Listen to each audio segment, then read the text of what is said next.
Pagkatapos nga ng 3 round na kainan namin ay heto napagdesisyonan ko na maghugas ng plato. Kanina pa nga sumasama yung pakiramdam ko kasi nakikita ko 'tong mga hugasin na 'to. May third eye ata ako at ako lang nakakita nito. Itutuloy ko na nga 'tong paghuhugas ng plato namin at isang kainan na lang, wala na kaming pagkakainan.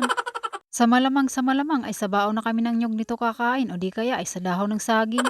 Okey lang naman kung sa dahon ng saging, marami kaming saging dito sa paligid. Bukod sa hindi magastos yun ay wala pa kaming hugasin.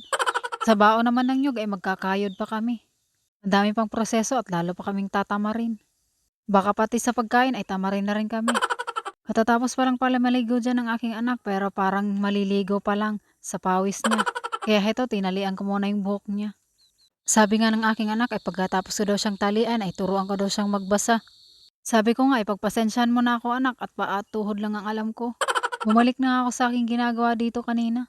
Naglagay lang ako ng 2 sachet ng chlorine dito sa basyo ng alkohol. Wala akong balak singhutin to kasi baka tumagusok sa pader. Ipanglilinis ko nga pala ito dito sa lababo namin hindi na makita ang kulay ng lababo. Pagkaalis ko nga nung lagayan namin ng bigas ay nakita ko tong kayamanan dito sa likod. Ngayon ko lang napagtanto ay may kayamanan pala kami dito. Maibenta nga ito at nang yumaman na ako. Sa sobrang mabait nga ng mga bugwit dito sa amin ay dito nila inilalagay yung mga tira-tira nila. Mabuti sana kung yung tira-tira na mapapakinabangan pa. Pero hindi na at patapon na rin. Na-enjoy siguro nila dito sa likod ng lagayan ng bigas namin. Pinaghati-hati ko na nga tong aking pampaputi nang mailagay dito sa lagayan ko. Nang makatikim naman na mabangong sabon yung aking pagmumukha. Kasi nitong mga nakaraan, bareta lang, sapat na. Medyo nakaluwag-luwag sa buhay at nakapunta ng bayan at nakabili ng pampaputi na sabon. Napansin ko nga rin na medyo nangingitim na yung aking lagayan ng kutsara parang tuhod ko. Kinuskus ko lang nitong brush na kahoy para hindi masakit sa mata tingnan. Sa paglalaro ko nga nitong mga kawayan na to ay nakagawa ko ng mga lagayan. At inilagay ko na nga yung mga kutsara.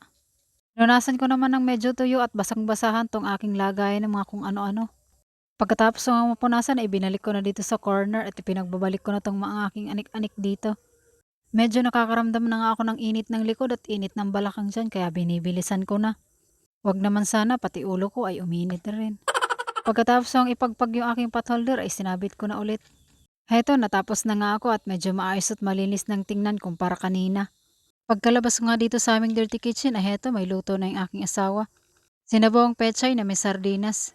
Sa dami ng sabaw akala mo may ginagatas.